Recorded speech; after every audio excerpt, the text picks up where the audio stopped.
창세기 강의 21번째 시간입니다. 지난 시간에는 악한 영의 세계의 존재들 중 루시퍼, 용과 그의 사자들, 그리고 사단에 대해 말씀을 드렸습니다. 이 시간에는 무저갱에서 풀려난 타락한 천사들과 귀신에 대해 말씀드리겠습니다. 천사 전체 중 3분의 1이 루시퍼의 반란에 가담했다가 실패하자 모두 무저갱에 갇혔다 했지요. 그런데 인간 경작을 위해 루시퍼가 풀려날 때 타락한 천사들 중 일부도 풀려났습니다. 이렇게 풀려난 타락한 천사들은 역할에 따라 두 부류로 나뉩니다. 바로 마귀와 아랫 음부의 지옥 사자이지요. 먼저 지옥 사자에 대해 간략히 말씀드리겠습니다. 지옥 사자의 역할은 구원받지 못하고 죽은 영혼을 아랫 음부로 끌고 가는 것과 그들에게 형벌을 가하는 것입니다. 구원받아 소천할 영혼을 위해서는 흰옷 입은 두 천사가 대기하는 반면 구원받지 못한 사람이 죽을 때는 검은 옷을 입은 두 지옥 사자가 대기합니다. 그래서 우리 구원받아 가는 영혼들이 이렇게 소천할 때 보면 그 얼굴만 봐도 구원받은 걸 알게 되죠. 왜? 내 몸에서 영이 떠나갈 때는 이미 와 있는 데리러 온 두 흰옷 입은 천사를 보기 때문에 내가 구원받았다는 것도 알기 때문에 그래서 얼굴에 평안함과 기쁨을 가지고 이렇게 소천하기 때문에 두 눈도 평안하게 감고 입도 다물고 소천하는 거 봅니다.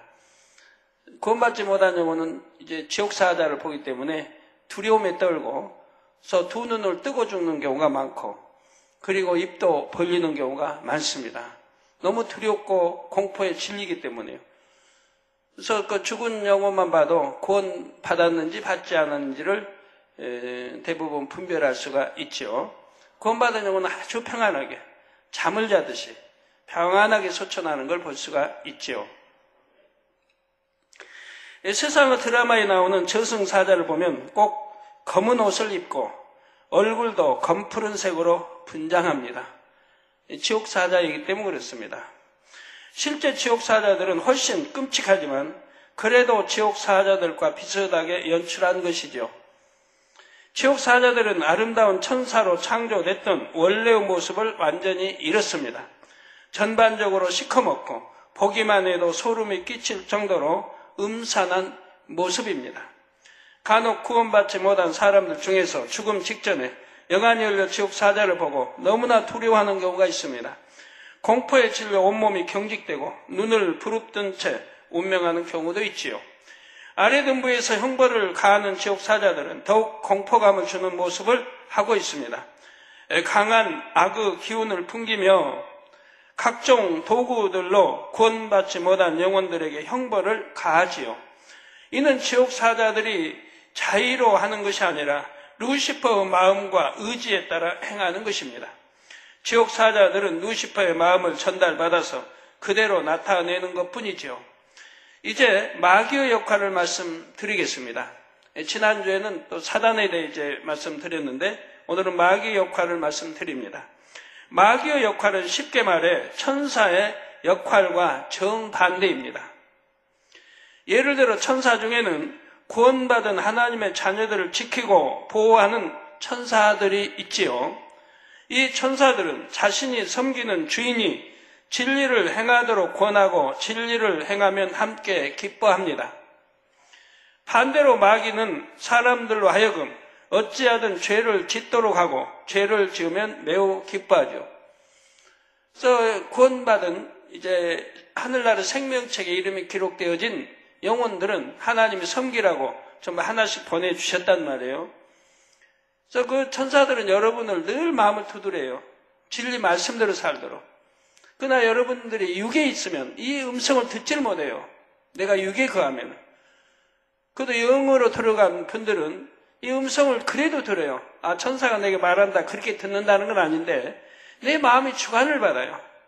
아, 내가 진리대로 행해야 된다. 이건 비진리다.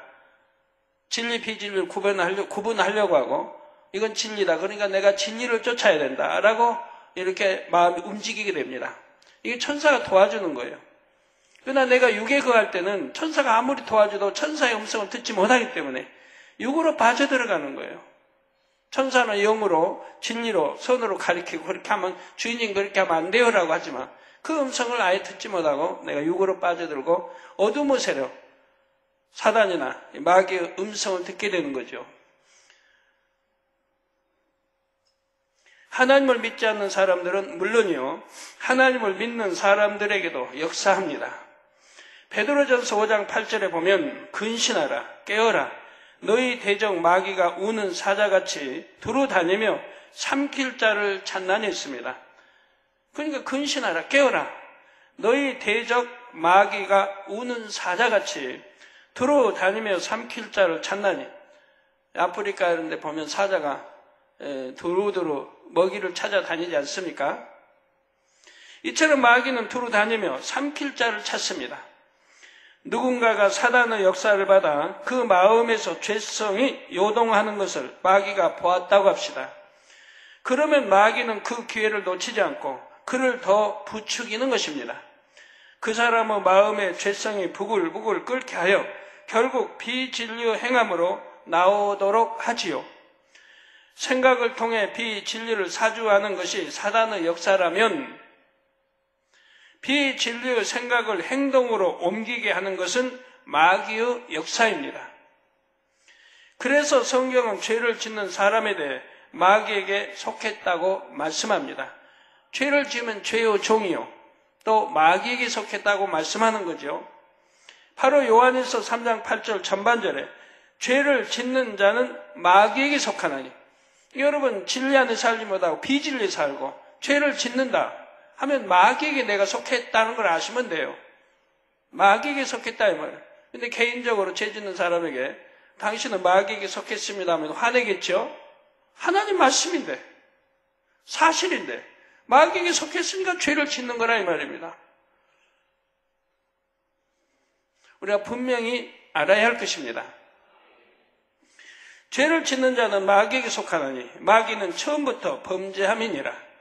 마귀는 이처럼 사람들로 하여금 온갖 죄를 짓도록 사주합니다. 그리고 죄를 지은 사람에게는 그 대가로 시험 환난을 가져다 주는 역할도 하지요. 죄를 짓게 하고 죄를 지었으니까 그 죄의 대가만큼 또 시험과 환난을 가져다 준다 이 말입니다. 그렇다고 해서 마귀가 사람에게 직접 들어가서 역사하는 것은 아닙니다. 먼저 사단의 역사로 비진리의 생각을 하다가 이어서 마음에서도 비진리가 요동하는 사람에게 마귀가 역사하지요. 예를 들어 어떤 한 사람이 다른 사람에게 욕을 했다고 합시다. 이때 욕을 먹은 사람이 마음에 진리가 더 많다면 성령의 역사를 받아 먼저 자신을 돌아봅니다. 혹시 내가 욕먹을 행동을 했나? 내가 저 사람에게 잘못한 일이 있나를 먼저 생각하지요. 설령 자신이 잘못한 일이 없다 해도 진리의 사람은 성령의 음성을 듣습니다. 원수도 사랑하라고 하셨는데 욕을 했다고 해서 미워하면 안 돼. 감정을 품으면 안 돼. 저럴 수밖에 없는 이유가 있을 거야. 이해해 주렴. 더 사랑해 주렴. 이렇게 성령은 진리로 생각하게 하고 진리로 행하라는 음성을 들려주지요. 이러한 성령의 음성을 들으면 마음의 진리가 더 힘을 얻어 진리로 행할 수 있게 됩니다. 반대로 욕을 먹은 사람이 마음에 비진리가 더 많다면 사단의 역사를 받기가 쉽습니다. 마음에 있는 비진리의 요소가 사단이 뿌려놓은 어둠의 능력과 합하여 먼저 육신의 생각으로 작용합니다. 이 원리를 여러분이 잘 이해를 하셔야 돼요. 내 생각이 왜 동원되는가? 여러분 뭘 보면 생각이 동원되는 분들, 왜 내가 생각이 동원되는? 이 생각이 또 빛의 진리, 선에 대한 생각이라면 괜찮은데 이게 악의 생각, 좋지 않은 생각, 나쁜 생각, 비질 생각을 한다고 하면 정신을 차려야 돼요. 내가 지금 사단에 지금 사주를 받고 있구나 하는 것을 깨우쳐야 된다 이 말입니다. 내가 육신의 생각이 있기 때문에 육신의 생각을 통해서 사단이 역사한다는 걸 깨우쳐야 된다 이 말이에요. 그래서 하나님 말씀은 육신의 생각은 하나님과 원수가 되나니 하나님을 기쁘시게 할 수도 없고 이 육신의 생각을 버려야 한다고 말씀하죠. 육신의 생각이 있으면 하나님 말씀에 순종할 수가 없다 이 말입니다. 하나님과 원수가 된다 이 말이에요. 하나님을 기쁘시게 할 수도 없다 이 말입니다. 그래서 마음에 있는 비질, 내 마음에 비질리 악이 없다고 하면 사단의 역사 받을 수가 없는데 비진리의 요소가 사단이 뿌려놓은 어둠의 능력과 합하여 먼저 육신의 생각으로 작용한다 이 말입니다. 왜 나를 욕하지? 자기가 뭔데 나를 욕해? 이러한 육신의 생각들이 먼저 떠오릅니다. 이렇게 생각의 통로가 열리면 이내 마음에서 나쁜 감정들이 일어나지요. 서운함, 불쾌함, 미움 등이 마음에서 여동하는 것입니다. 내 마음 안에 서운함도 없고 불쾌함, 미움 이런 악의 요소가 없다면 하나도 사단의 역사 받을 이유가 없다 이 말이에요. 그런 게 있기 때문에 내 마음이 여동하고 불편해지고 불쾌해지고 기분 나쁘고 마음이 상하고 감정이 잃고 한다 이 말이에요. 여러분 그런 분들은 제발 좀 깨달아요. 내가 사단의 역사를 받았고 이미 마귀가 내 안에 역사하려고 한다는 걸 깨우쳐야 된다 이 말입니다. 뭘 그래요? 내 마음이 그냥 내가 생각이 요동하고 내 마음이 그런 거죠. 영의 세계를 안다면 그렇지 않다는 걸 안다면 그래서 영의 세계 공부를 하고 있지 않습니까? 영의 세계에서는 육을 지배하니까 영의 세계 빛의 영역인 하나님 주님 빛의 영역인 사람들은 성령의 주관을 받는 것이고 어둠의 영역에 살면 바로 내가 어둠, 비질, 악 이런 거에 내가 있으면 바로 이 사단의 주관을 받고 원수마귀의 주관을 받아 나가게 된다면 내가 어둠에 내 마음이나 생각이 어둠에 속해 있기 때문에 어둠의 주관자 사단이나 마귀의 이런 역사를 받게 되는 것이라 이 말이에요. 내가 아무리 찬양을 하고 기도를 한다 해도 하나님 말씀을 선포한다 해도 나는 예수를 구세주로 믿습니다. 천국 지옥이 있음을 믿습니다. 아무리 입술로 고백한다 해도 내 행함이 그렇지 않을 때는 이렇게 사단과 마귀의 역사를 받게 된다 이 말입니다.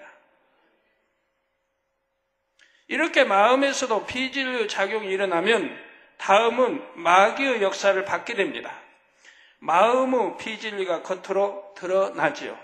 내 안에 있는 악이 또 어둠이 비진리가 이제 겉으로 드러나는 거예요. 마귀가 이건 한다 이면 드러나도록 마귀가 역사한다 이 말이에요. 자신을 욕한 상대를 보는 눈빛이 달라집니다. 안색도 싸늘하게 굳지요. 말투도 퉁명스럽게 바뀝니다. 마음의 악과 비진리가 더 많은 사람은 비진리의 행함도 더 심한 형태로 발전하지요. 자신도 상대를 욕하거나 주먹으로 상대를 치는 등의 행함까지 나와서 결국 싸움이 되기도 하는 것입니다. 이처럼 사단과 마귀의 역할은 다릅니다. 그래서 성경의 가룟 유다의 경우도 어떤 때는 사단의 역사를 받는다고 했고 어떤 때는 마귀의 역사를 받는다고 했죠. 이 성경을 읽어보시면 어떤 때는 사단의 역사, 어떤 때는 마귀의 역사를 받는다고 기록되어 있습니다. 오늘 이 시간을 통해서 잘 분별하시기 바라요. 가룟 유다가 자신의 스승이요 죄 없으신 예수님을 팔아 넘긴다는 것은 도저히 있을 수 없는 악한 일입니다. 상상하기도 참 어려운 악한 일이에요. 그런데 역사를 보면 너무 그런 게 많아요. 우리나라 역사도 특히 많은 것 같고 다른 세계사 어디 역사나 마찬가지고 2000년 전이나 1000년 전이나 지금은 죄로 관영되어 더 많지요. 그런 일들이. 그런데 가룟 유다는 이런 악한 일을 생각했고 할까 말까 망설이는 순간도 있었습니다. 바로 그때는 사단의 사주를 받는 상황이었던 이었지요. 그러다가 결국은 마음까지 완전히 사로잡혀 예수님을 팔아 넘길 결심을 합니다. 생각이라는 통로를 사단에게 열어주고 계속 사단의 능력을 받아들이면 사단의 능력이 결국 마음에까지 이릅니다. 이 상태를 바로 지난 시간에 사단이 들어갔다고 합니다. 사단이 들어갔다. 아나니와 삽비라에서도 그런 또 장면이 나오죠. 이렇게 되면 다음 단계로 마귀가 역사하여 비진리의 행함이 나오게 하는 것입니다.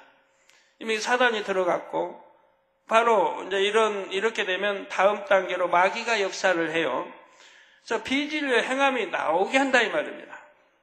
그래서 누가복음 22장 3절에서 4절을 보면 열둘 중에 하나인 가롯인이라 부르는 유다에게 사단이 들어가니 이에 유다가 대제사장들과 군관들에게 가서 예수를 넘겨줄 방책을 의논하며 했지요. 사단이 들어가니 이제 행함으로 지금 나오려고 하는 순간이죠. 예수님께서는 가룟 유다가 이렇게 행할 줄을 처음부터 아셨습니다. 그래서 요한복음 6장 70절에서 제자들에게 내가 너희 12를 택하지 아니하였느냐? 우리 주님이 12를 택하셨다 이 말이에요. 그러나 너희 중에 한 사람은 마귀니라 하셨죠. 너희 중에 한 사람은 마귀니라. 예수님께서 이 말씀을 하실 당시는 가룟 유다가 배신한 것이 아니지만 결과를 미리 보고 말씀하신 것입니다. 결과를 예수를 팔 것을 미리 다 보고 지금 말씀하시는 것이라 이 말입니다. 사람이 마귀의 역사를 받으면 마음의 비진리가 행함으로 나오게 됩니다. 곧 행함으로 짓는 죄인 육체의 일을 행하지요. 사람이 마귀의 역사를 받으면 마음의 비진리가 행함으로 나오게 된다 이 말입니다. 행함으로까지 나오고 곧 행함으로 짓는 죄인 육체를 행한다 이 말입니다. 그러니까 육체를 행하면 이건 심각한 거 아닙니까? 사단의 역사를 받았고 그리고 이제 결국은 마귀의 역사를 지금 받고 있다 이 말입니다. 이처럼 마귀의 역사를 받는 사람을 일컬어 요한일서 3장 10절에서는 마귀의 자녀라 했습니다.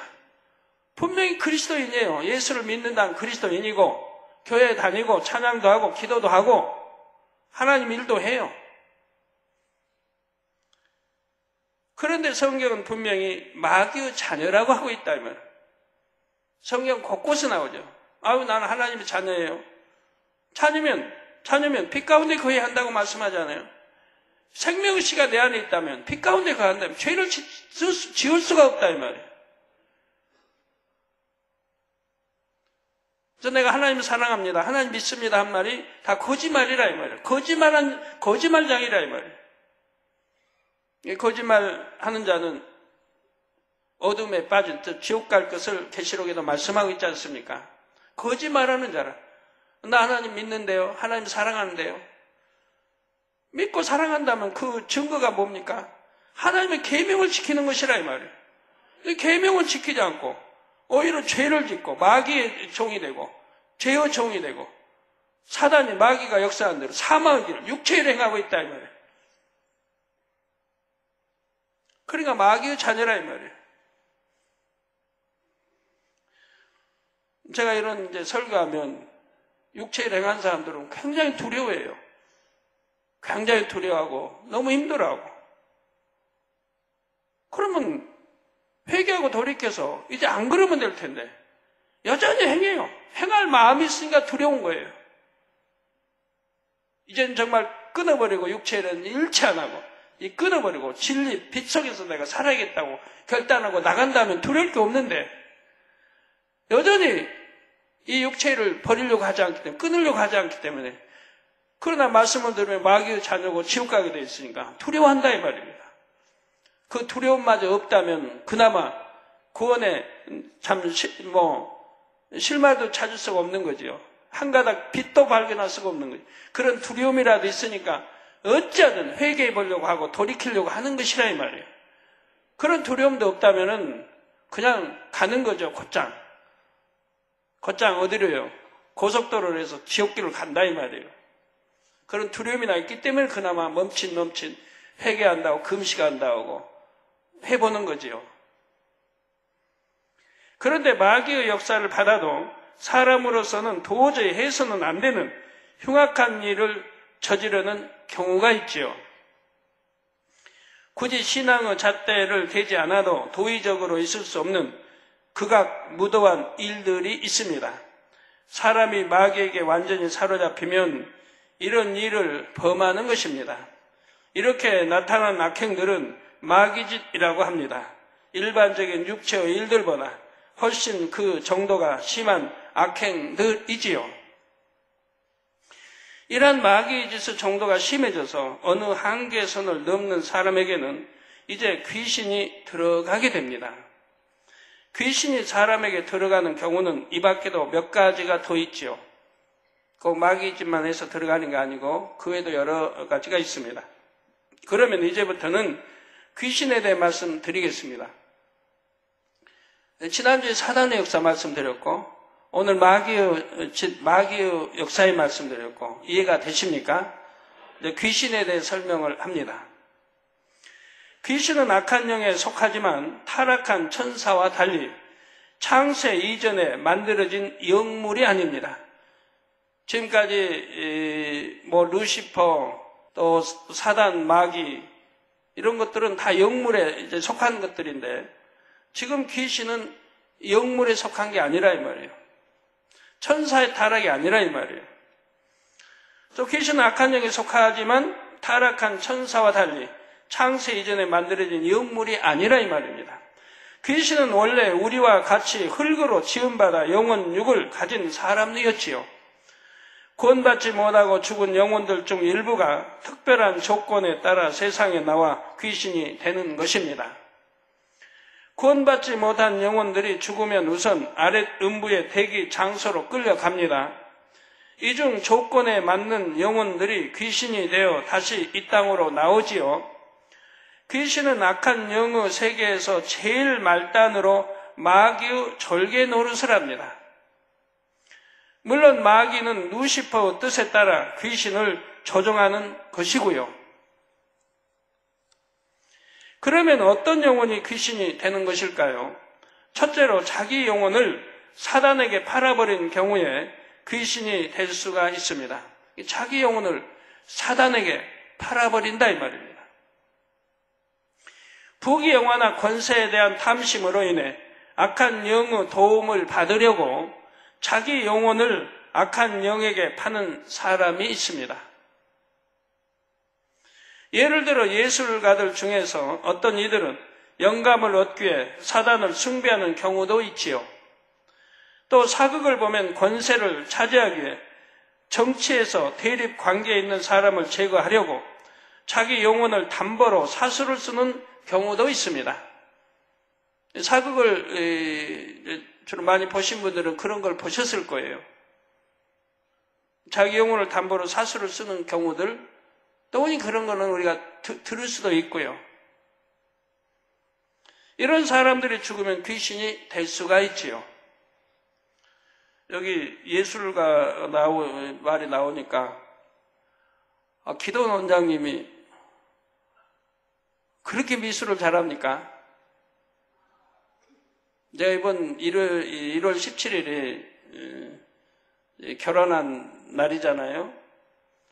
기도처를 갔는데 기도처에 가니까 기도처에 이용석 집사나 성우 집사가 제가 들어가서 이제 이렇게 2층 계단에서 이제 방 쪽으로 이렇게 들어가려고 보니까 앞에가 그림이 놓여 있어요. 제가 깜짝 놀랐어요. 누가 저렇게 예쁜 그림을 그려놨나? 누시에를 그려놓은 것 같은데 지금까지 누시를 그려준 분들이 여기저기 많이 있었지만 아직 마음에 든 그림은 없었는데 이건 너무 그림이 예쁘고 잘 그려진 거예요. 눈, 코, 입, 얼굴, 귀, 머리, 또 꽃잎이 날리는 것도 어떻게 천상에 있었던 그걸 그대로 영감으로 그렸는지 믿어지지가 않아요. 아니, 기도원장님 미술가다 아니고 나 미술 그린 거 본 적이 한 번도 없는데 어떻게 저런 그림을 그려냈을까? 그랬더니 그 다음날 이제 산에 말씀 받으러 희진 목사님이 그래요. 기도원장님은 손에 이제 항상 성령의 불이 운행하잖아요.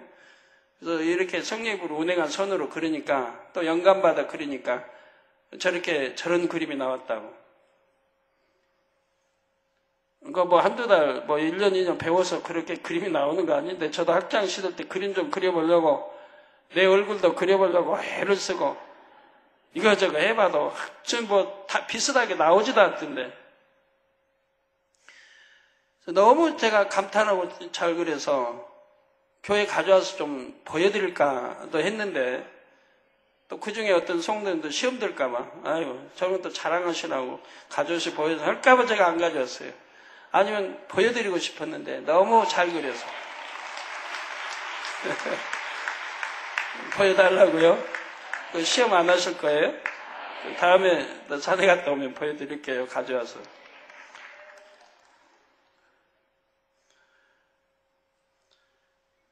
예. 바로 이런 사람 지금 귀신이 될 수 있고요. 자기 영혼을 팔고 또 그들은 살았을 때부터 스스로 사단의 하수인 노릇을 했기 때문입니다. 그러나 그런 사람들 100%가 귀신이 되는 것은 아닙니다. 정해진 영계의 기준에 따라서 귀신이 될 수도 있고 아닐 수도 있습니다. 둘째는 자기 아까운데 자살한 경우입니다. 구원받지 못한 영혼들이 죽으면 일단은 모두 아래등부의 대기 장소로 가지요. 그 중에서 자기 아까운데 자살한 것으로 판단되는 영혼들만이 귀신이 되어 다시 이 땅으로 나오는 것입니다. 예외적으로 가룟 유다는 자살했지만 아래등부 4단계 형벌을 받는 무리의 맨 앞에 세워져 끊임없이 형벌을 받습니다. 죄의 삭힌 사망의 형벌이 어떠함을 대표적으로 보여주는 사례가 되는 것입니다. 귀신이 되는 경우 셋째는 하나님을 분명히 만나고 믿음의 길을 걷다가 심히 타락하여 신앙을 잃어버린 영혼입니다. 그러니까 아까 이제 자살의 경우도 여러 가지입니다.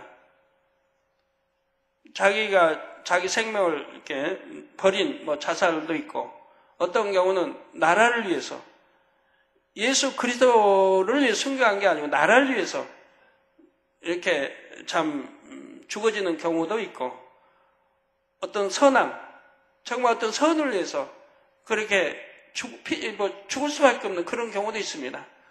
그런 경우는 자기 영혼을 판 경우와 다릅니다. 그런 경우를 뺀 자기 영혼을 팔아버려. 자살한 사람들은 귀신이 된다 이 말이에요. 그래서 우리나라에 있는 전설의 고향 보면 다 귀신들은 사람이지 않습니까? 또 여자들이 왜 그렇게 귀신하면 여자들만 나오는지 남자도 억울하게 죽은 적이 있는데 팬 그냥 약자가 여자만 그렇게 억울하게 죽었는데 여자들이 귀신 돼가지고 나와서 복수한다고 하잖아요. 근데 그 전설에 따라 나오는 그런 것들은 다 엉터리고요. 자살 안 했어도 귀신으로 나오고 타이에서 죽었는데 귀신 나고 하는데 그건 엉터리입니다. 그러나 그런 걸 만들어낸 사람도 귀신은 사람이라는 걸 알고 있고 하고 있습니다. 예, 또 귀신이 되는 경우 셋째는 하나님을 분명히 만나고 믿음의 길을 걷다가 심히 타락하여 신앙을 잃어버린 영혼입니다. 예를 들어 자녀가 죽는 등 큰 시련이 왔을 때 하나님을 원망하고 심히 대적해 나가는 사람이 있습니다. 바로 역사적 인물로 보면 다윈 진화론 장시자 그런 경우가 바로 그런 경우이지요. 하나님을 믿다가 딸이 죽었나 하여튼 해서 그걸 왜 하나님께 그렇게 대적하는 사람이 됐습니까? 이게 그런 믿음은 믿음도 아닌 것이고 정말 믿었다면 안 내려가셨겠죠.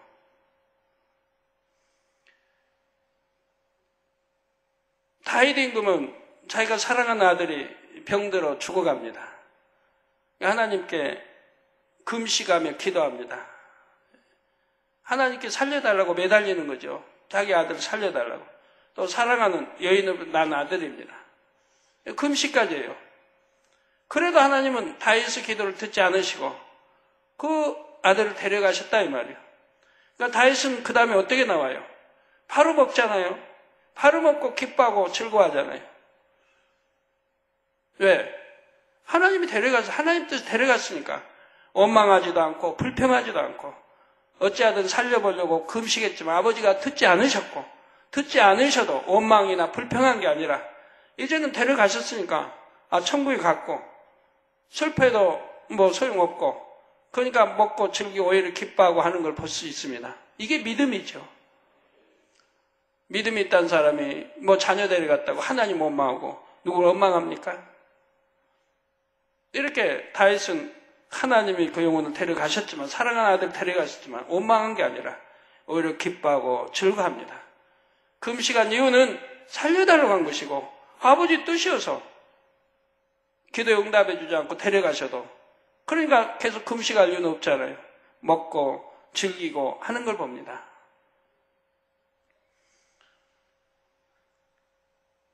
또는 신앙생활을 하다가 세상 유혹을 받아 완전히 육으로 빠져버린 사람도 있지요. 분명히 체험했어요. 하나님. 성령도 받았어요. 이런 사람이 신앙생활하다 세상 유혹을 받아서 완전히 육으로 빠져버린 사람들이 있습니다. 여러분 주변에도 보면 있을 것입니다. 일가 친척 가족들에도 보면 있을 거예요. 현저한 육체의 일을 많이 행함으로 인해 돌이킬 수 없는 길을 간 경우입니다. 히브리서 6장 6절에서는 이런 사람에 대해 하나님의 아들을 다시 십자가에 못 박아 현재 욕을 보였다 했습니다. 하나님의 아들을 다시 십자가에 못 박아 현재 욕을 보였다 이 말입니다. 그러니까 이런 사람들은 구원받지 못하는 것이고 이런 사람들은 회개형이 오지 않는 것이고 회개형이 오지 않기 때문에 치료가 되지 않는 것이고 어떤 문제가 해결되지 않는 거예요. 이렇게 짐짓 죄인지를 알면서 죄를 짓고 현저히 바로 이렇게 주님을 다시 십자가에 못 박는 이런 현저한 욕을 보인 사람들은 어떻게 신앙생활을 해야 되겠습니까? 정말 겸비하고 낮아져서 통회자복 끝까지 해서 이제는 마음 중심에 돌이켜서 어떠한 악도 행치 말아야 할 것이고 비진리도 행치 말아야 할 것이고 이제 선만 향해서 영만 향해서 또 온영으로 들어가게 하는 부단한 죄와 피 흘리 싸워버리며 행해 나가야 할 것이라 이 말입니다. 그래야 용서받을 수가 있는 것이라 이 말이에요. 그런 행함도 없다면 용서받기 어렵죠. 그래서 저는 어떤 그런 용서받기 어려운 죄를 지은 분들을 볼 때 저는 항상 통계적으로 많은 성도를 보잖아요. 어떤 분들은 죽을 병이 와가지고 철저히 통회자복 하나님 시켜서 데려가는 경우 있고 그럼 구원은 받죠. 낙원이든 1천층이든 2천층이든 낙원 1천층, 주로 1천층에 회개시켜 데려가시는 경우를 많이 봤고요. 어떤 분은 이렇게 예수를 현재 십자가에 못 박고 사망에 이른 죄를 지어도 하나님이 병도 주지 않습니다. 그런 경우들 99년도도 그렇고 그 이후로도 그렇고 그 전에 보면 현저히 십자가에 못 박고 했던 분들이 병이 오지도 않고 살아간 사람 여러분 있어요. 더러 그런 경우를 제가 유심히 봐요. 네, 완전히 하나님부터 외면받은 사람이라 이 말이에요. 아니 외면을 받아버렸으니까 상관도 안 한다 이 말이에요. 히브리서에 있는 대로 마귀의 자녀라. 사생자라. 하나님의 아들, 딸이 아니고 사생자라. 하나님이 사생자, 하나님과 상관이 없기 때문에 참견도 하지 않으신다 이 말이에요. 그러니까 통회자고 회개할 수가 없죠. 그나마 병이나 죽을 병이 들고 고통스러우면 어찌하든 회개할 거를 찾아서 통회자고 회개하려고 하는데 그러질 않는다 이 말이에요. 그냥 회개할 수도 없고 그나마 어떻게 매달 회개해야 하는데 그것도 안 되고 그래서 사마귀로 가는 경우를 봅니다. 그런 경우에 해당하는 사람들 어떻게 살아야 되겠어요? 정말 겸비하고 두 번 다시 죄 짓지 말고 어둠 가운데 거하지 말고 내 마음의 선으로 악은 모양이라도 버리고 이제는 정말 선으로 영으로 온영으로 나오도록 부단히 내가 노력하고 죄를 쌓아 피 흘려버리면 이렇게 행해 나가면 그래도 하나님이 긍휼히 여기실 수 있지 않습니까? 왜? 성경은 분명히 회개용도 주시지 않는다고 했으니까요.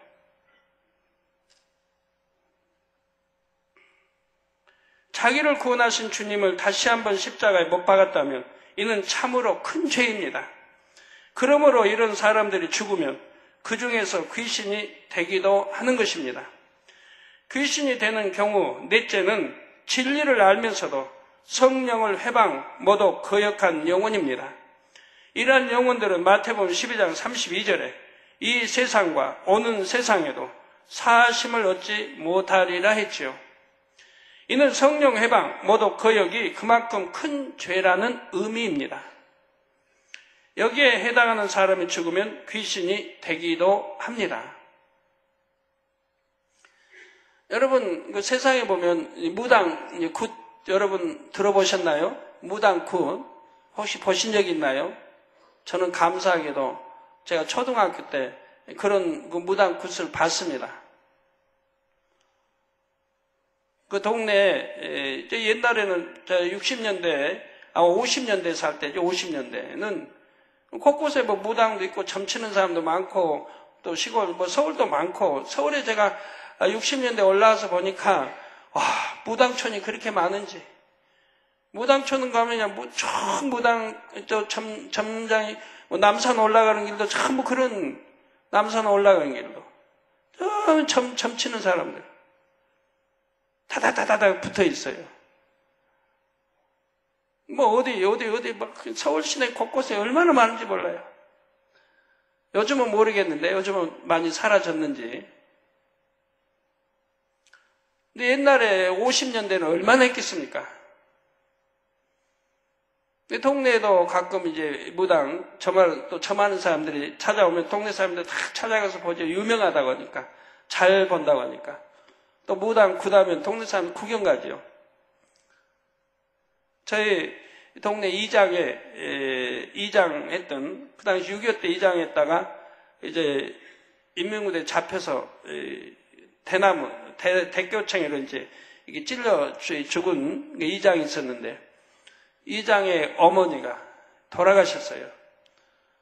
근데 창고에 큰 창고 옛날인데 그 일본 이렇게 큰 열쇠가 있네.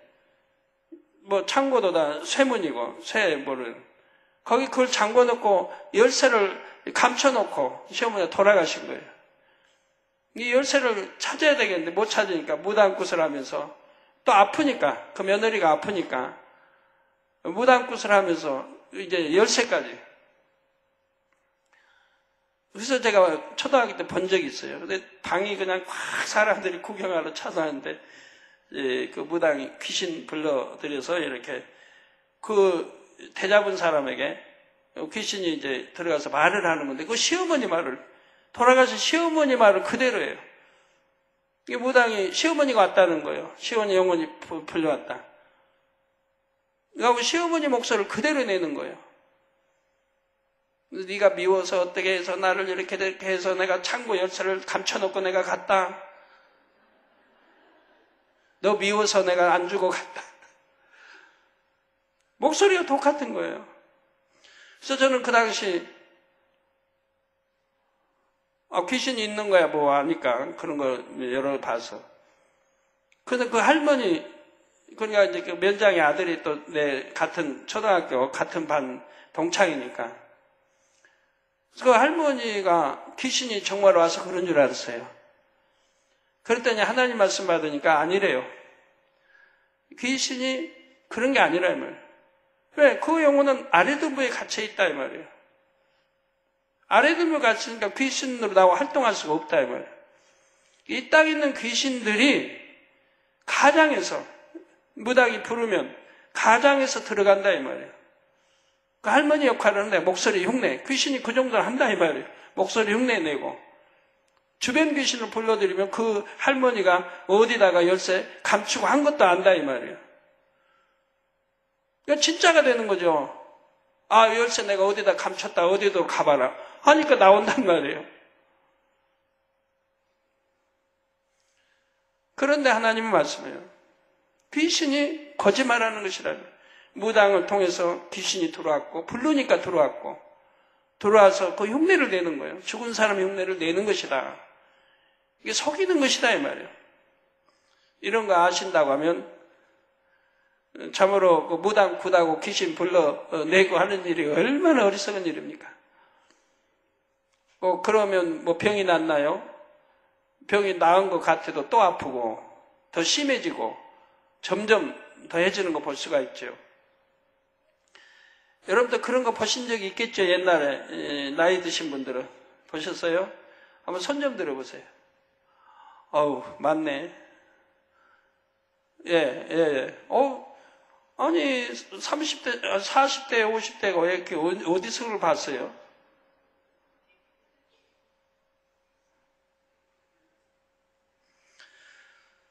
그러면 귀신이 처한 영적인 환경은 어떨까요? 귀신이 처한 영적인 환경은 아레등부보다 더 고통스럽습니다. 기본적으로 공간의 차이에서 오는 고통이 있지요. 비유를 들면 사람은 땅 위에서 살도록 창조됐습니다. 그런데 잠수함을 타고 물속에서도 살 수 있고 비행기를 타고 하늘에서도 살 수는 있지만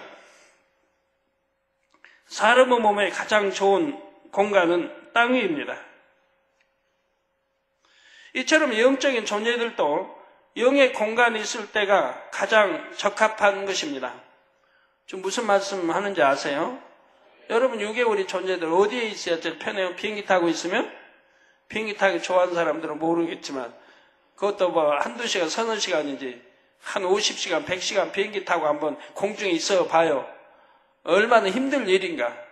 그래서 우주선 그거 타기 위해서 참 몇 달씩 연습하고 타는 사람도 보면 아우 참 어떤 때는 불쌍한 생각이 들기도 하고 얼마나 힘이 들까.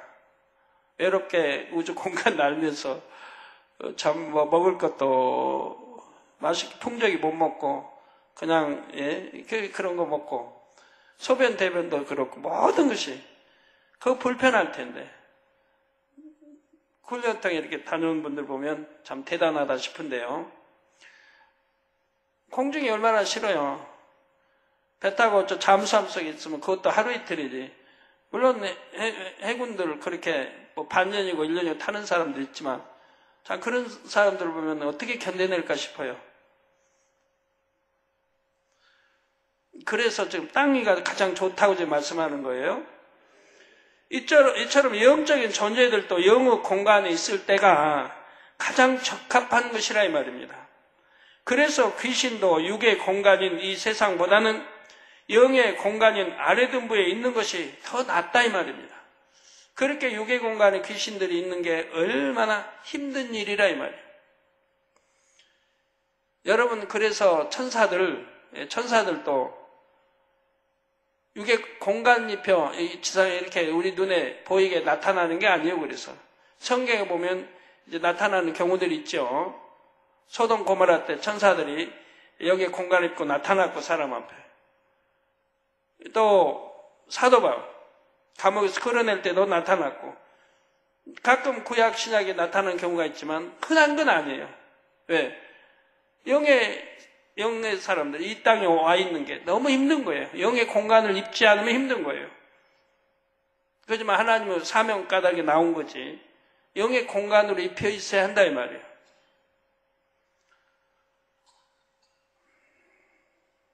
그래서 아레등부에 있는 것이 더 그 형벌을 받아도 낫다는 겁니다. 더구나 귀신이 느끼는 이 세상 환경은 다음과 같지요. 마치 눈보라나 모래바람이 쌩쌩거리며 휘몰아치는 광야에 홀로 서 있는 것과 같습니다. 외로움과 고통을 몹시 심하게 느끼죠. 여러분이 한번 상상해봐요. 저는 그런 경우를 시골 농촌에 자라면서 여러 번 겪었기 때문에 상상이 되는데 그런 걸 겪지 않은 분들은 잘 상상 안 갈지 모르겠어요. 눈보라나 모래바람 짜고 사막지대 가면 뭐 경험해 볼 테고, 이런 눈보라는 추운 때 우리 겨울에는 농촌에서는 경험해 볼 수 있는 것들입니다. 눈보라 모래바람이 쌩쌩거리며 휘몰아치는 광야에 홀로 서 있는 것과 같다 이 말입니다.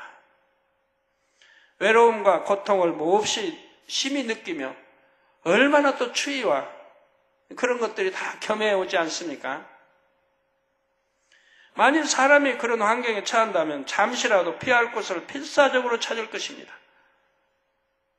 잠시 견디라고 하면 모르겠지만, 그것이 하루 이틀, 한 달, 두 달 계속 견디라고 하면 견디기 어렵지요.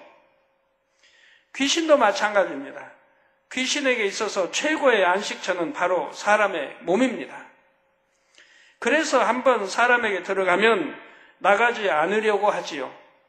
그러나 귀신이 아무에게나 들어갈 수는 없습니다. 영적인 조건이 맞을 때만 들어갈 수 있습니다. 그러면 어떤 사람에게 귀신이 들어갈까요?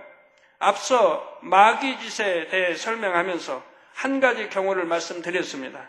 첫째, 마귀짓의 정도가 심해져서 어느 선에 이른 사람에게는 귀신이 들어가게 된다 했죠.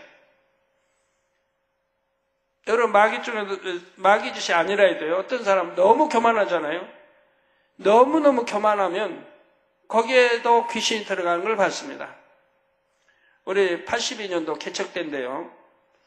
제가 그때는 직접 이렇게 환자들을 기도해주고 할 때라, 어떻게 그 개척에서 얼마 안 되고, 저는 신학생인데도 전국에 소문이 퍼져가지고 그렇게 귀신 들린 사람들이 많이 찾아왔어요.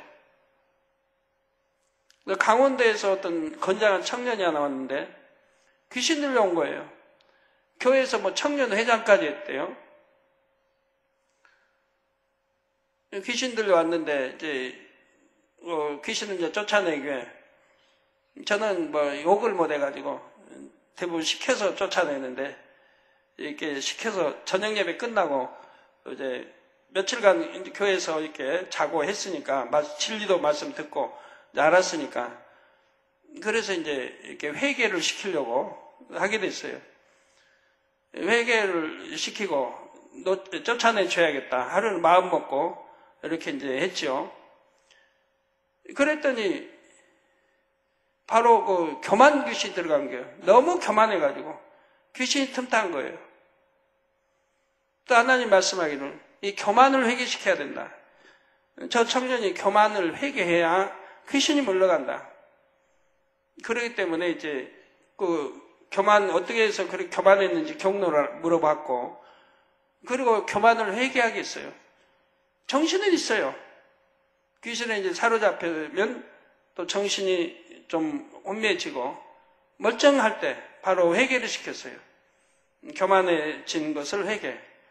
그러고 나서 이제 물리쳤어요. 그래서 야, 너무 교만해져도 귀신이 들어가는 경우가 있구나 하는 것을 그때 이제 보게 됐습니다. 네, 마귀짓 정도가 심해져서 어느 선에 이른 사람에게는 귀신이 들어가게 된다 했죠. 마음이 악으로 심히 물들어서 악을 행하면서도 양심의 가책을 전혀 받지 않는 사람이 있습니다. 양심이 화인 맞아서 선은 조금도 찾아볼 수가 없지요. 이런 사람은 완전히 마귀의 종이 되었기에 마귀는 자신이 부리는 귀신으로 하여금 그 사람에게 들어가게 할 수가 있습니다. 둘째는 조상이나 부모로 인해서 가정에 영적인 문제가 있는 경우에 귀신이 들어갈 수가 있습니다. 조상 대대로 우상 숭배 등의 악행이 쌓여서 하나님의 긍휼이 미치는 선을 넘으면 그 가정은 악한 영들에게 붙여집니다.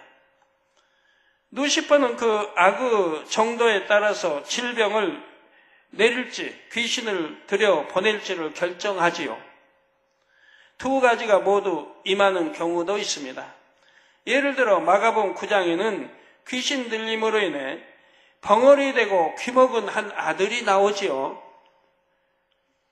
또한 누가복음 13장 11절에는 18년 동안을 귀신 들려 앓으며 꼬부라져 조금도 펴지 못하는 한 여자가 나옵니다.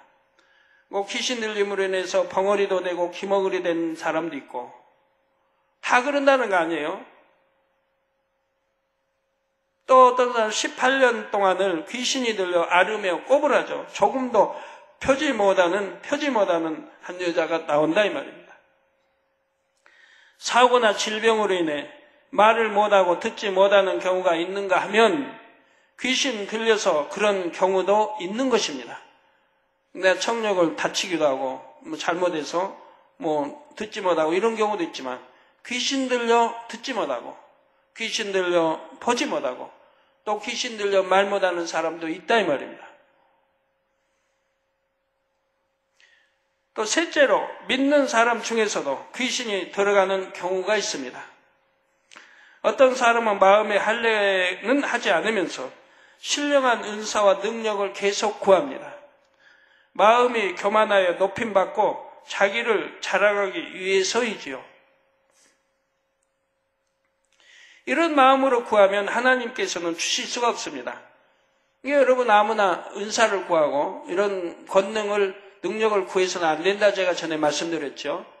내가 믿음의 반석에 섰을 때 그때 구해나가라고 제가 말씀드리는 거죠. 그때는 악이 그만큼 버려졌고 내가 진리로 영으로 그만큼 가까이 들어가고 있으니까 이때는 내가 구해도 된다 이 말이에요. 그러나 그러기 전에 구하면 그건 사심, 욕심으로 구하는 것이고 잘못 구하면 그만 사단의 역사를 받게 된다 이 말입니다. 가끔 그런 경우가 있어요. 어떤 분들 찾아와서 나 전에 많은 은사를 받았는데 지금 은사가 잃어버려서 안 나온대요. 그러니까 기도 좀 해주세요. 은사를 되찾을 수 있도록.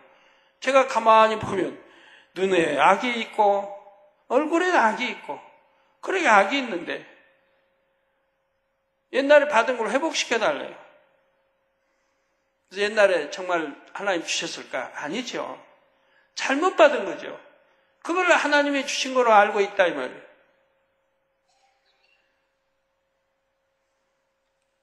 그래서 그런 분들 제가 깨우쳐주면 그때라도 좀 회개하고 돌이켜야 되는데 대부분 떠나버립니다. 자, 이런 마음으로 구하면 하나님께서 주실 수가 없습니다. 그래서 아무나 구하는 거 아니에요. 이 제단은 아무나 구하지 않는 줄 압니다. 그만큼 내가 믿음의 반석에 섰을 때 그때부터 능력도 구해가고 온갖 은사도 구해갈 수 있는 것이라 이 말이에요.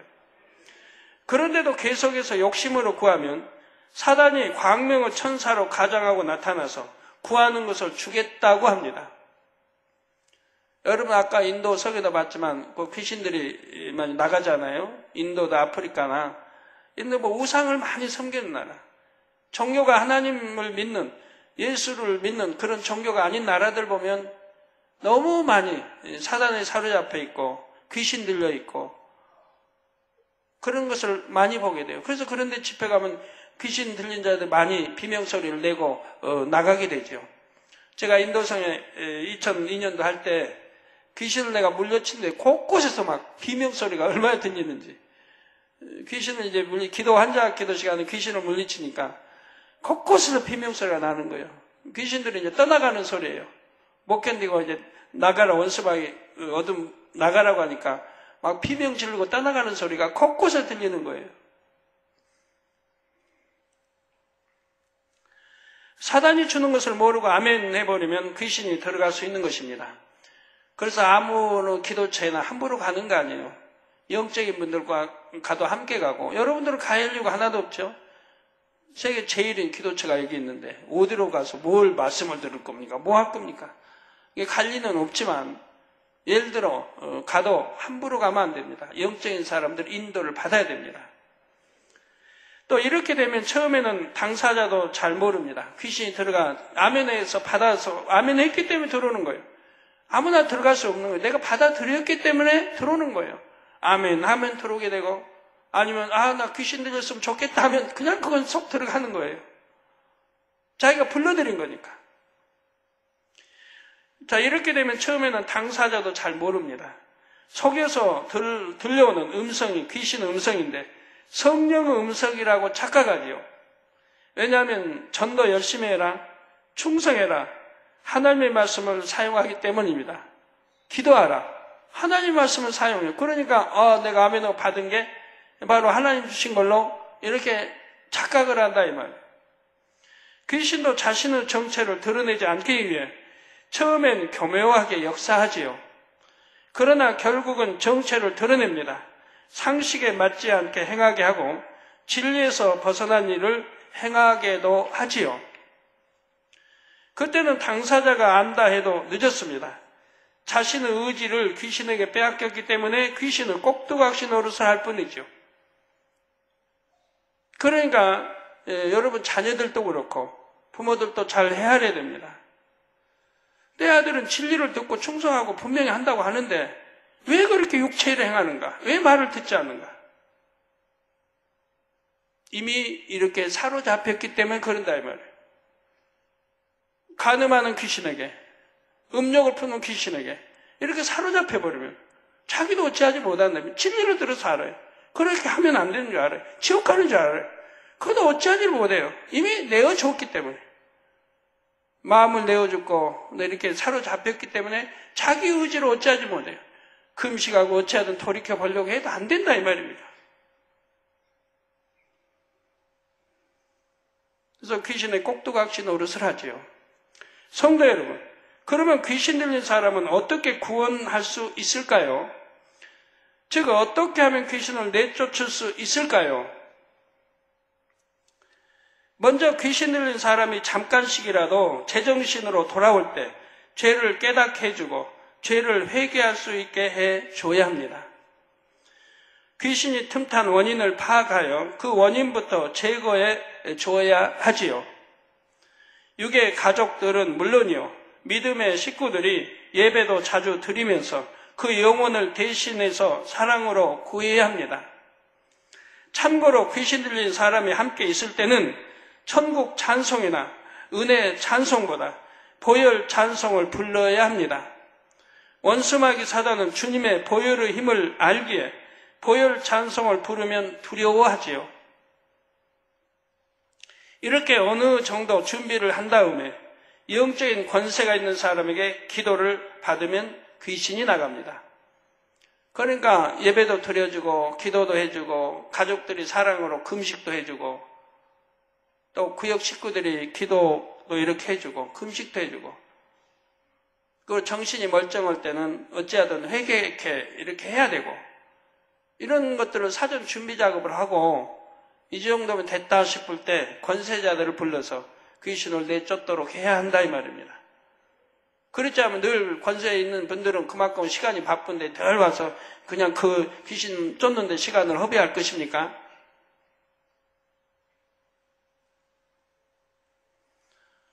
귀신을 물리칠 때는 눈을 뜨고 귀신 들린 사람을 똑바로 보며 이렇게 명예합니다. 예수 그리스도의 이름으로 명하느니 이 더러운 귀신아 나가라. 흉악의 결박을 풀고 물러가라. 이 더러운 귀신아 나가라. 우리 주님도 이 더러운 귀신아 나가라고 항상 명하셨지요. 그 정도까지는 괜찮아요. 근데 어느 저단처럼 막 쌍스러운 그냥 있을 수도 막 욕을 해대고 그럼 귀신도 그걸 싫어해요. 욕하는 거. 그러니까 그것 때문에 나간다고 그래요. 나갔다가 또 다시 들어오고. 그럼 더 심해지는 거죠. 너무 쌍소리를 하니까 귀신이 싫어서 나간다고 그래요. 근데 우리 거룩한 입술에 쌍소리는 할 수 없잖아요. 이 더러운 귀신아 이거 정도는 괜찮습니다. 우리 주님이 사용하셨던 것이니까요. 더러운 귀신아 나가라. 흉악의 결박을 풀고 물러가라. 성결된 사람일수록 성령 충만한 사람일수록 눈에서 영적인 빛이 나옵니다. 귀신도 영물에게 영적인 빛을 보면 두려워 떨며 압도되죠. 이 영적인 이 빛을 어둠의 이 빛이 감당을 못한다 이 말이에요. 그러니까 두려워 떤다 이 말이에요. 여러분 집사라고 장로라고 해서 내가 목사라고 해서 두려워 떠는 게 아니에요. 영적인 빛이 나오는 사람을 두려워 떤다 이 말이에요. 이게 그만큼 성결로 들어간 사람, 그만큼 영으로 들어간 사람을 두려워한다 이 말이에요. 귀신들이. 이게 그런 아무리 흉악한 귀신이 들려서 막 흉폭하게 막 해도 이 영적인 사람이 있을 때는 그 앞에서는 잠잠한 거예요. 요동하지 못해요. 잠잠해요. 두려우니까. 그러나 안 그런 다른 사람이 가서 힘이 세다고 뭐 어떻게 해보려고 해도 그런 사람은 두려워하지 않아요. 내가 그만큼 악이 선으로 들어가고 영으로 들어간 사람. 영으로 들어간 이런 사람들이 앞에는 그 아이가 어린 아이랄지라도 더러운 귀신들은 두려워하는 겁니다. 영적인 권세로 명할 때 순종할 수밖에 없기 때문에 더 두려워한 거예요. 그런데 참고로 귀신을 쫓아낼 때는 물이나 불로 가라고 해야 됩니다. 물은 영적으로 하나님의 말씀이며 불은 성령의 불을 의미하지요. 더러운 귀신은 하나님의 말씀이 없는 곳, 즉 진리, 선, 사랑이 없는 곳을 찾아다닙니다. 오늘 이스라엘에서 오신 우리 목사님, 세계를 다니시면서 이제 이 손수건 집회를 열고 계시는데, 많은 나라를 다녀야 되는데, 이런 거를 잘 아셔야 돼요. 이런 거를 영적인 세계가 이런 거를 잘 아시면, 그리고 분별할 수 있으면 더 큰 권능으로 행할 수가 있는 거죠. 저 가나안 나라, 우상 숭배한 나라에 가면 귀신 들린 자도 많이 있기 때문에 그런 곳에서는 이런 말씀을 알아서 믿음으로 물리치시면 더 크게 역사될 수가 있는 거지요.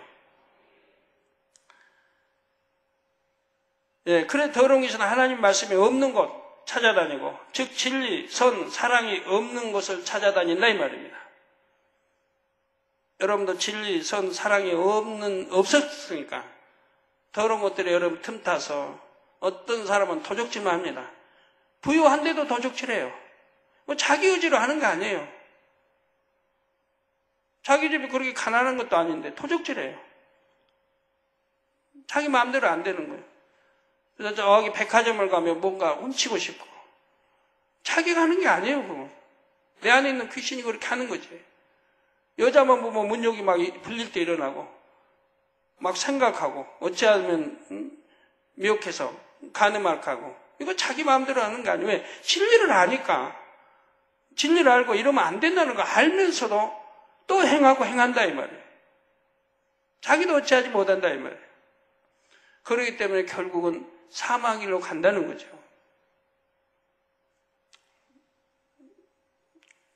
그러지만 아까 방법론도 알려드렸습니다. 정말 통해자복 하려고 애쓰고 통해자복 안 나와요. 그런 분들. 그지만 회개하려고 하고 금식하고 기도하면서 충성하고 이제는 내가 어찌하든 진리 말씀대로 산다 각오하고 낮아지고 섬기며 그렇게 살아가면 하나님 보시고 참 은혜 주실 때가 오는 거죠. 저 영혼이 불쌍하고 정말 진리 말씀대로 살려고 하고 하나님 사랑하려고 하고 그 중심이 변함이 없이 변기함이 없이 꾸준히 나간다고 하면 하나님은 그때 긍휼을 베푸실 수 있다 이 말입니다. 한가득에 희망이 있는 것이죠. 그걸 놓지 말고 가야 됩니다. 그러면 구원에 이른다고 말씀하세요. 하나님이 구원에 이른다. 자, 마태복음 12장 43절에도 더러운 귀신이 사람에게서 나갔을 때에 물 없는 곳으로 다니며 쉬기를 구하되 얻지 못하고라고 했습니다. 물 곧 하나님의 말씀이 살아 움직이는 곳에는 귀신이 역사할 수가 없습니다. 또한 귀신이 성령의 불에 닿으면 능력 곧 어둠의 권세를 잃게 됩니다. 따라서 귀신을 내쫓을 때는 불이나 물로 가라고 명해야지요. 그 불이나 물은 다 영적인 것인데 이런 데로 가라고 명해한다 이 말이에요. 영적인 권세자가 명하면 순종할 수밖에 없고 불과 물에 들어가 능력을 잃은 귀신을 더 이상 어둠의 권세를 부릴 수가 없습니다. 그런데 어떤 사람에게서 귀신이 나갔다면 마음을 하나님의 말씀으로 채우도록 해야 합니다. 귀신을 한번 내쫓았다. 그럼 그걸로 끝나서는 되는 게 아니에요. 열심히 진리 말씀으로 가르치고 믿음이 이제 자랄 수 있도록 해 나가야 된다 이 말이에요. 귀신이 처한 환경은 매우 열악하기에 어떻게든 사람에게 들어가려 한다 했지요. 그러니 귀신이 쫓겨난 후 가장 먼저 생각나는 곳이 어디겠습니까? 바로 자기가 쫓겨났던 사람이지요. 쫓겨나와서 돌아다녀봐도 자기를 환영하는 사람 없어요. 반길 사람도 없어요. 그러니까 그 참 눈보라가 휘몰아치고 그 악조건 그런 데서 지금 홀로 있는 것과 같은 그런 처지에 있다 이 말입니다. 그래서 어찌하든 자기 안식처를 찾으려고 하는데 돌아다녀도 없다 이 말이에요. 그러니까 자기가 나왔던 곳을 다시 오게 된다 이 말입니다. 바로 자기가 쫓겨났던 사람 혹시나 하고 그 사람을 엿보러 옵니다. 그런데 여전히 그 사람의 마음에 곧 진리가 없는 것을 발견한다면 잘됐다며 다시 쏙 들어갈 수가 있습니다. 그리고 다시 쫓겨나지 않기 위해서 더 힘센 귀신들을 함께 데리고 들어가지요. 여러분 전에 부흥성회 할 때 보면 부흥성회하고 얼마나 많은 사람들이 치료를 받아요. 뭐 초신자 아니 하나님을 알지도 못한 사람이 전도받고 와서 기도받고 치료 얼마나 많이 받아요. 진리를 모르는데 하나님도 모르는데 전도받아 온 자체로 믿음을 보시고 하나님 역사하신다 이 말이에요. 어떤 사람은 교회에서 신앙생활 오래 했는데도 어떤 사람은 왜 데려 모시고 믿음 있다고 데려 모셨는데도 치료 못 받은 사람이 있고 어떤 사람은 뭐 전혀 믿음 없이도 그냥 자녀 따라왔는데도 단번에 치료받고 그런단 말이에요. 그런 경우 제가 전에 설명해 드렸죠. 만약에 와서 치료받은 만약에 그 부모가 또 가족이 성령 회방 거역 모독을 했다고 하면 그건 치료 안 된다 이 말이에요. 알지도 못하고 하나님이 함께 하신 권능이 좀 판단하고 정죄했다면 치료가 안 돼요. 그 치료 못 받는 분들은 그런 분들이라 이 말이에요. 근데 그런 게 없는 분들은 그냥 여러분이 전도에 모시고 오면 부흥 집회하면 바로바로 치료 받아서 영광 돌리지 않습니까? 그런 경우라 이 말이에요. 그런데 또 1년쯤 있다가 1년 후에 부흥성회 할 때 보면 또 와요. 왜요? 그 와서 간증하는 거 작년에 나 왔는데 치료받았는데 또 그냥 세상으로 빠졌다가 주일도 안 지키고 교회도 안 다녔다가 다시 병 들어왔습니다. 아주. 내가 하나님을 만나고 체험하고 치료받았다고 하면 내가 치료받고 문제 해결받았다면 하나님 만나고 체험한 거 아닙니까? 그러면 이제 하나님 말씀대로 살아가야죠. 또 부흥성회 때 그리 가리키고 근데 치료만 딱 받으면 이제 됐다. 하고 교회를 떠나고 하나님 떠나버리죠. 그러니까 떠났던 병이 다시 올 수밖에 없는 거 아니에요? 다시 틈탈 수밖에 없는 거죠. 그 병균이 그 틈타는 게 아니고 그 병균을 주장하는 영의 세력들인데 그들이 다시 틈타게 한다 이 말이에요.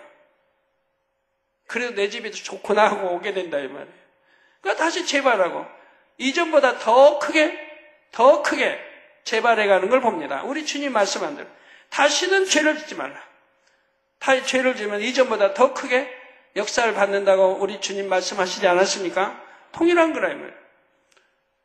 그러니까 여러분들 아이고 전에 치료받았다더니 또 아프다고. 또 아픈 겁니까?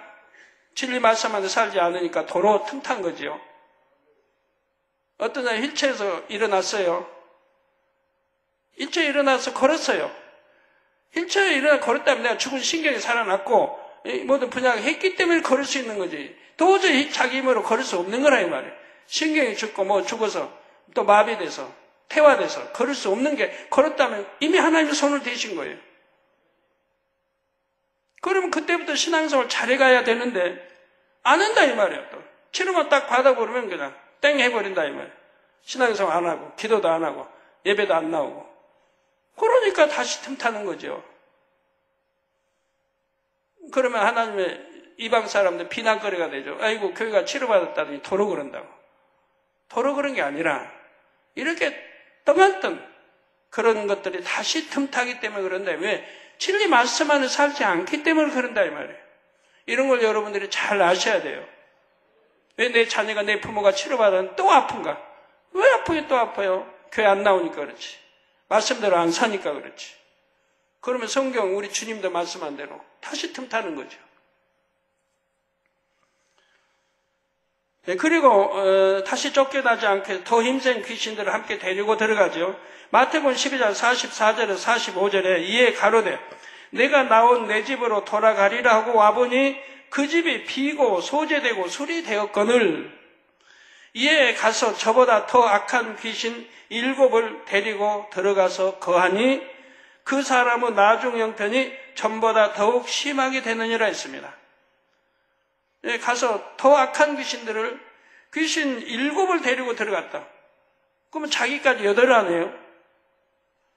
데리고 들어가서 거하니 그 사람의 나중 형편이 전보다 더욱 심하게 되느니라 했습니다. 전보다 더 심하게 된다 이 말이에요. 아픈 거 치료받았는데 말씀 안 하는 사람은 더 심해져 버리지. 어떤 암 치료받았어요. 치료받았는데 교회 나오지도 않아요. 기도도 안 해요. 오히려 남편은 또 치료받아 감사했는데 핍박이에요. 그러니까 뭐 신앙이 또 시들해져 버려요. 그러면 다시 재발해보고 전보다 더 심해져 버린 걸 그런 거 가끔 볼 수가 있죠. 다 그런 경우라 이 말입니다. 이해가 되세요? 그래서 전보다 더욱 심하게 되느니라. 그러므로 한번 귀신 들렸던 사람은 더욱 열심히 하나님의 말씀을 양식 삼으며 성결되기 위해 노력해야 하는 것입니다. 사랑하는 성도 여러분, 오늘 이 시간까지 영적인 존재들에 대해 대략적으로 말씀드렸습니다. 하나님께서 만드신 천사와 그룹의 세계와 루시퍼를 머리로 하는 악한 영의 세계까지 10시간에 걸쳐 말씀드렸지요. 하나님께서는 인간 경작을 위해 영의 공간들을 나누시고 영적인 존재들을 만드셨습니다. 온전한 영의 공의 가운데 참 자녀를 얻기 위해 루시퍼의 반역을 참으시고 악한 영의 세계를 이루는 것도 허락하셨지요. 인간 경작을 경기에 비유한다면 참 경기할 상대도 있고 규칙도 세워졌습니다. 이제 경기를 할 수 있는 무대가 필요하지요. 인간 경작의 무대란 인간이 살아갈 지구와 지구를 포함하는 태양계입니다. 그래서 이 인간의 경작을 위해서 이 지구와 태양계를 하나님이 만들어 놓으셨다 이 말이에요. 그래서 하나님께서는 천지 창조를 시작하시지요. 그래서 우리 하나님을 참 믿는 사람들은 이 태양계도 달도 지구도 인간 경작을 위해 하나님 만들어 놓으셨다 이 말이에요. 그런데도 진화를 믿는 사람들은 진화가 됐느니, 우연히 어떻게 천체 폭발해서 어떻게 됐느니라고 하는데, 우리 하나님을 믿는 사람들은 하나님 말씀이 얼마나 정확하고 무한지, 정확한지 알 수가 있죠. 왜? 인간 경작 없이 지구 만드셨으면. 이제 앞으로 또 설명이 나갑니다. 지구가 어디에서 어떻게 태어났는가? 어떻게 태어났는가? 나와요. 그 태어나서 지구만 딱 태어났고 인간만 창조하신 게 아니라 인간 경작할 모든 준비를 하셨다 이 말이에요. 그래서 구름도 필요하고 비가 있어야 되고 해도 있어야 되고 밤을 주관하는 달도 있어야 하고 별들도 있어야 되고 다 필요해서 해놓으신 거예요. 북극성도 있어야 되고 옛날에는 지난판 이런 거 없으니까 북극성을 방향으로 배들이 그 보고 동서남북을 알았다 이 말이에요. 북두칠성의 움직임을 보고 또 아는 것이고 별자리를 보고 아는 것이고 그리고 달도 가장 알맞은 곳에 하나님이 놓으셨다 이 말이에요. 지금 달의 위치가 더 높아도 안 되고 낮아도 안 된다 이 말이에요. 왜? 인간 경작에 있어 이 달이 필요한데 더 높아도 안 되고 낮아도 안 되는 거예요. 딱 알맞은 위치에 달을 하나님이 놓으셨다 이 말이에요. 왜요? 달이 무슨 역할을 합니까? 밤을 주관하고 밝기도 하시고 음력은 또 달로 세기도 하고 여러 가지 우리에게 유익을 주지만 또 특히 비바람을 일으킨다 이 말이에요. 이 바다를 요동하게 한다 이 말이에요. 전 바다를 요동하게 만든다 이 달의 인력으로 썰물이 오고 민물이 있고 달에 따라서 썰물이 오고 민물이 들어오고 한다 이 말이에요. 그래서 바닷물이 요동하고 그대로만 잠잠히 있다고 해봐요. 그러면 어떻게 되겠어요? 물이 그대로만 잠잠히 있다고 하면. 그래서 그 바다를 요동하게 다 하시고 거기 흐름에 따라서 고기도 다 살게 해주셨고 흐름에 따라 이동도 하게 해주셨고 거기는 거기대로 느낌이 있어서 진압판, 나치판 없어도 바닷속에서도 자기 갈 길 잘 알고 먹이 있는 거 잘 알고 새끼 날 때 알아서 다 찾아간다 이 말. 그 거리가 몇 천리가 되고 해도 하나님 주신 본성 속에 살아가게 다 종류별로 다 만들어 놓으셨다 이 말이에요. 곤충도 하여튼 짐승도 새도 다 천지전능하신 하나님의 손길에 이렇게 만들어진 거 아니겠습니까? 민물 썰물 이게 있어서 바람을 일으킨다 이 말이에요. 민물 썰물이 바람을 일으키고 습도 온도를 조절하고 나 그런 역할까지 다 겸해한다 이 말이에요. 우리 인간 경작을 필요하기 때문에 달이 딱 알만 있지. 더 높아도 안 되고 더 낮아도 안 된다 이 말이에요. 그렇게 해놓으셨는데 꼭 각 종류별로 만들으셨고 그 종류를 만드는 하나하나가 생명체가 살아갈 수 있도록 본성 속에 살아갈 수 있도록 다 역사하지 않았습니까? 나 기도처에 개를 이렇게 보면서 은혜를 많이 받아요. 개를 보면서요. 개가 태어나서 누구에게 훈련받은 것도 아닌데 본성 속에 다 아는 거예요. 교육받은 것처럼 아는. 우리 사람은 교육이라도 받지만 짐승이나 새는 교육받을 수도 없지 않습니까? 근데 본성 속에 다 아는 거예요. 주인 알아보고 주인의 가족 알아보고 타인 그냥 알아봐요. 우리에게 정기금치에 누가 오면 그건 지저대요. 그러나 우리 성도들 오면 안 짖어요. 꼬리 흔들고 그냥 무서운 개들이 우리 성도들은 절대 짖는다거나 아니면 다가서 왕하지 않아요. 얼마나 친절하게 온순한지. 그래도 무서워한 사람 무서워합니다만 절대 안 물어요.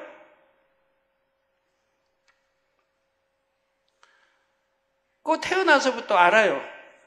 벌써 이미 이렇게 약하면 힘이 센 적에게는 힘이 센 개가 하려면 벌써 딱 누워요. 누워서 발 쳐들어요. 항복하는 거예요. 이거 누가 가르쳐 준 거 아닌데 개들마다 보면 다 그러더라고요. 부모가 가르친 거 바로 뛰어나 버리는데 그렇게 알더라 이 말이에요. 자동으로. 밥 먹을 때도 다 순서 가려서 질서 따라 힘 센 자가 먼저 그 다음 이렇게 젖도 그렇고 힘 약한 자는 결국은 밀려 죽게 되죠. 엄마가 강한 자만 키우나 봐요. 힘이 약해서 자기 같이 배에서 난저기들이 밀려서 밥도 못 먹고 이렇게 하면 엄마가 따로 젖을 먹이고 그러질 않아요. 어차피 키워봐야 별 볼이 없다고 생각하는지 새도 그런다고 하는데 많은 걸 보게 돼요. 누가 가르치자 너 쥐는 잡을 줄 알고 쥐는 잡을 줄 알고 쥐 잡으면 또 주인이 보도록 마당에다 갖다가 놔요. 산에 가서 잡아와도 없애버리지 않아요. 먹지도 않아요. 주인이 보도록 갖다 놔요. 그리고 내가 쥐 잡았으면 근데 가르친 거 아니고 쥐 잡으라고 한 것도 아닌데 주인이 좋아할 걸 알아요. 그거 잡아다 마당에다 딱 갖다 놓는 거예요. 참 많은 걸 은혜 받아요. 그 외에도 많은 것들을. 그리고 새도 그렇고 개도 전에 말씀드렸죠. 사람도 안 따르고 주인도 안 따르는 개를 어떻게 해서 생명을 구해준 적이 있죠. 맨 배실 돌고 딴 데 가다가 그만 치여가지고 사람 덫에 걸려가지고 17일간이나 그냥 눈밭에서 사사로 묶여있는 거 끊어보려고 애써도 안 되고 하다가 막 다 찢어지고 피가 낭자고 막 사사를 박혀가지고 근데 어떻게 했는지 풀려나왔어요. 그러니까 집에 찾아왔다고요. 다 죽어가는 개가 돼가지고 어떻게 집을 하고 그래도 자기 집을 하고 찾아왔어요. 주인도 멀리하고 어찌하면 밖으로만 나가려고 하다가 그만 나갔다가 산에 가서 그렇게 되고 그때부터 주인을 좋아하는 거예요. 주인이 또 어떻게 하면 과서 물고기도 과서 먹이고 어찌하면 빨리 회복시키려고 그 은혜를 아는 거예요. 그러고 나서 그때부터 주인을 따르기 시작하는데 이 개가 얼마나 충성하는지 몰라요. 주인에게 얼마나 충성하는지 몰라요. 새도 비둘기도 그렇더라고요. 비둘기도 전에 그만 뭐 약 먹은 지 비십일 죽어가는 비둘기를, 예? 그저 이용석 집사를 해가지고 단물 먹이고 이렇게 기도해가지고 그 새를 살려줬단 말이에요. 살려냈단 말이에요. 그 비둘기를. 그랬더니 비둘기도 사람을 알아. 자기의 은인, 자기를 살려준 그걸 알더라 이 말이에요. 그러고는 항상 자기들 친구도 있고 산이 좋을 때 안 오고 집에 와서 항상 집에서 놀아요. 마당에서. 아침에 왔다가 마당에서 하루 놀고 밤 되면 날아가고. 그렇게 주인을 알아보고 비둘기 자기 살려준 집을 알아보고. 그러다가 또 친구 비둘기까지 데려와서 또 놀다가 가고. 친구 비둘기 왔다가 그냥 좀 이따 가는데 이 비둘기는 아침에 왔다가 저녁에 날아가고 또 아침이 오고. 참 은혜롭더라. 이런 새도 개도 주인의 자기 살려준 그 은혜를 아는데 우리 사람은 생명을 살려 천국으로 인도하는 그 은혜를 무수히 줬음에도 배신하고, 예? 죽이려고 얼마나 악들이 나옵니까? 자, 다음 시간부터는 이 천지 창조의 역사에 대해 말씀드리도록 하겠습니다. 천지 창조의 파노라마가 흥미진진하게 펼쳐질 것입니다. 우리 해외에서도 많은 교회 또 목사님들이 설교를 듣고 있는데 우리 이스라엘 오신 우리 목사님도 설교를 듣고 있고 이스라엘 목회자도 설교를 늘 듣고 있습니다. 성도님들은 매주 증거되는 말씀을 그때그때 바로 양식을 삼으시기 바랍니다. 그렇게 매주 하시는 분과 하지 않는 분은 창세기 강해가 끝날 때에 보면 영육 간에 많은 차이가 날 것입니다. 영적으로 말씀을 잘 무장하면 영혼이 잘 될 것이고 그러면 당연히 범사에 축복이 임하지요. 우리 모든 성도님들이 이처럼 지혜롭게 세월을 아끼며 영의 흐름을 잘 타시기를 주님의 이름으로 축원합니다. 그래야 제가 무수한 금식과 기도로 철야로 이렇게 하나님과 씨름하고 매달려서 이게 받은 이런 영의 세계에 또 66권 말씀 풀어받은 이 말씀들이 여러분들이 그렇게 은혜롭게 들어주실 때 제가 보람을 느끼지 않겠습니까? 이렇게 금식하고 철야하고 수없이 매달린 세월 그래서 받아내렸으므로 수많은 세계의 영혼들을 살릴 수 있는 것이고요. 참 믿음 갖게 하는 것이고요. 말씀을 상고하시면서 통성으로 다 같이 기도하시겠습니다. 할렐루야. 아버지 하나님 감사합니다.